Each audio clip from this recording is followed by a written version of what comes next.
राज ने पीछे से राजा को धक्का दे दिया। बात है 11 मई 2025 की। इंदौर के एक साधारण घर में बजी शहनाई। राजा और सोनम ने लिए 7 फेरे और वादा किया साथ निभाने का जिंदगी भर का। लेकिन किसी ने नहीं सोचा था कि यह 7 फेरे किसी के लिए अंतिम विदाई बन जाएंगी। कहते हैं प्यार सबसे पवित्र रिश्ता होता है, जहां दो दिल मिलते हैं और जिंदगी एक नई राह पर चल पड़ती है। लेकिन क्या हो जब उस रिश्ते के पीछे छुपी हो साजिश, धोखा और मौत। यह कहानी है राजा रघुवंशी की, एक मासूम इंसान जिसने सपनों की दुनिया बसाई, जिसने अपनी नई नवेली दुल्हन पर आंखें मूंद कर भरोसा किया। वो सोचता रहा कि उसका प्यार अमर है, लेकिन वह नहीं जानता था कि जिस लड़की के साथ वो हनीमून पर गया है, वही उसकी मौत की स्क्रिप्ट लिख चुकी है। यह सिर्फ एक मर्डर नहीं है, ये उस भरोसे की हत्या है जो एक पति ने अपनी पत्नी पर किया। ये उस इंसान की हत्या है जिसने प्यार को इबादत समझा और जिसने हंसते हंसते अपनी जान उस इंसान के हाथों दे दी जिसे वह अपना सब कुछ मान बैठा था।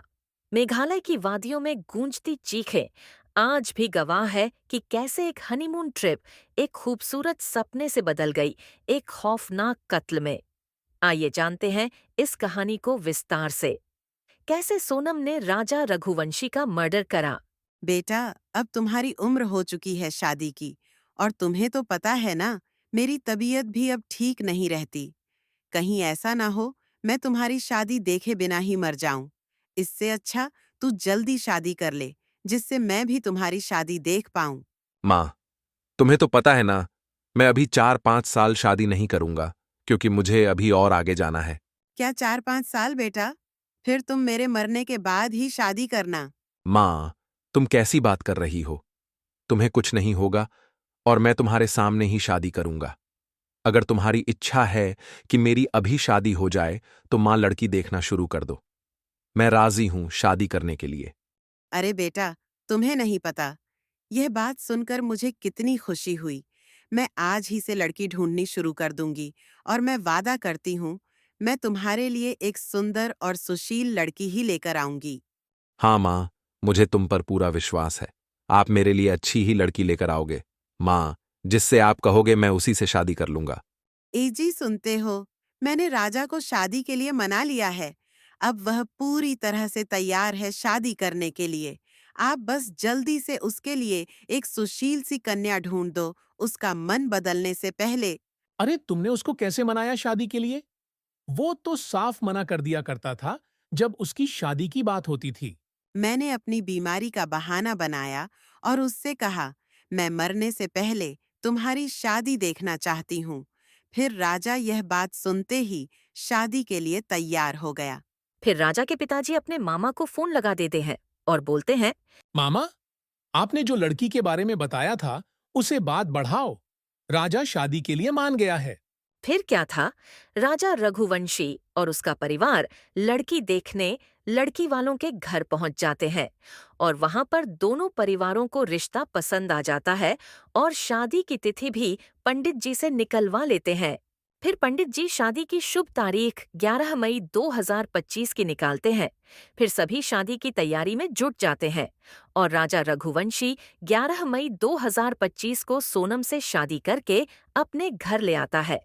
परंतु राजा ने कभी भी सोनम से नहीं पूछा कि वह इस शादी से खुश भी है या नहीं। शादी के अगले दिन सोनम अपने बॉयफ्रेंड को कॉल करके बोलती है। बेबी, तुम मुझे यहाँ से ले जाओ। मेरा बिल्कुल भी मन नहीं लग रहा तुम्हारे बिना। सोनम, मैंने तुमसे पहले ही बोला था ना कि भाग चलो मेरे साथ। पर तुम उस टाइम बोली कि मेरे माँ बाप की नाक कट जाएगी अगर मैं तुम्हारे साथ भाग गई। तो अब क्यों बोल रही हो कि मेरा मन नहीं लग रहा ससुराल में? मैंने बोली तो थी, मैंने सोची थी कि मैं तुम्हारे बिना जिंदगी जी लूंगी। पर तुमसे बिछड़कर पता चला कि मैं तुम्हारे बिना नहीं रह पाऊंगी। अब तुम कुछ भी करो, मुझे यहाँ से भगाकर ले जाओ। क्या अब मैं तुम्हें यहाँ से भगाकर कैसे ले जाऊंगा? तुम्हारा पति भी है और तुम्हारी ससुराल में भी सब है। अब तुम ही बताओ, मैं कैसे ले जाऊं तुम्हें? मुझे नहीं पता, मुझे तो बस तुम्हारे साथ ही रहना है। अब अगर तुम यहाँ से मुझे नहीं लेकर जाओगे तो मैं अपनी जान ले लूंगी। नहीं सोनम, तुम ऐसे मत करना। तुम क्यों अपनी जान दोगी? जान तो वह तुम्हारा हस्बैंड देगा जो तुम्हें अपनी बहू बनाकर ले गया। ये तुम कैसी बात कर रहे हो? तुम मेरे हस्बैंड को कैसे मार सकते हो? वह तो घर से ऑफिस और ऑफिस से घर ही आते हैं, तो हम कैसे मार सकेंगे? मेरे पास एक प्लान है। क्या प्लान है? जरा मुझे भी तो बताओ। तुम एक काम करो, अपने पति को हनीमून के लिए मेघालय चलने को कहो। जब तुम लोग हनीमून मनाने के लिए घर से बाहर जाओगे तो हम तुम्हारे पीछे मेघालय में आ जाएंगे, और जैसे ही हमें मौका मिलेगा हम तुम्हारे पति को मार के किसी खाई में धकेल देंगे, जिससे कि किसी को भी उसकी लाश नहीं मिलेगी और ना ही पता चलेगा कि वह किसने मारा। और उसके बाद हम दोनों शादी कर लेंगे और खुशी खुशी रहने लगेंगे। हाँ, तुम कह तो सही रहे हो। मैं आज ही अपने पति को हनीमून के लिए मेघालय जाने की बात करूंगी। तुम मेरे फोन का इंतजार करना। रात होते ही राजा घर आ जाता है। तभी सोनम उसे बोलती है। सुनिए जी, हमारी शादी को काफी दिन हो गए, पर मैंने आज तक तुमसे एक भी चीज नहीं मांगी। पर मैं आज तुमसे कुछ मांगूंगी। क्या तुम मुझे वह दोगे? मना तो नहीं करोगे? अरे डार्लिंग, तुम्हारे लिए तो मैं अपनी जान भी दे दूं। मांगो जो तुम्हें मांगना है, मैं मना नहीं करूंगा। मैं यह सोच रही थी कि हम शादी के बाद हनीमून पर कहीं भी नहीं गए, तो मेरा मन है कि हम हनीमून के लिए मेघालय में जाएं। अरे तुमने तो मेरी मन की बात छीन ली। मैं भी सोच रहा था कि हम हनीमून के लिए कहीं पहाड़ों में जाएं। हाँ तो बताओ जी, तो कब चल रहे हैं हम? जान तुम बताओ, जब तुम जाना चाहो हम उसी दिन चल पड़ेंगे।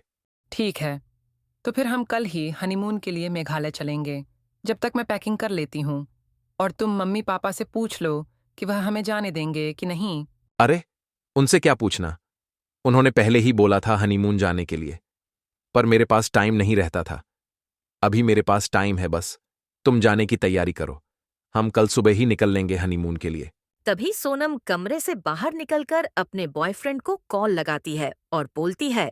हेलो बेबी, राजा मान गया हनीमून के लिए, तो हम कल सुबह ही मेघालय के लिए निकल रहे हैं, और तुम भी अपने साथियों के साथ मेघालय आ जाना।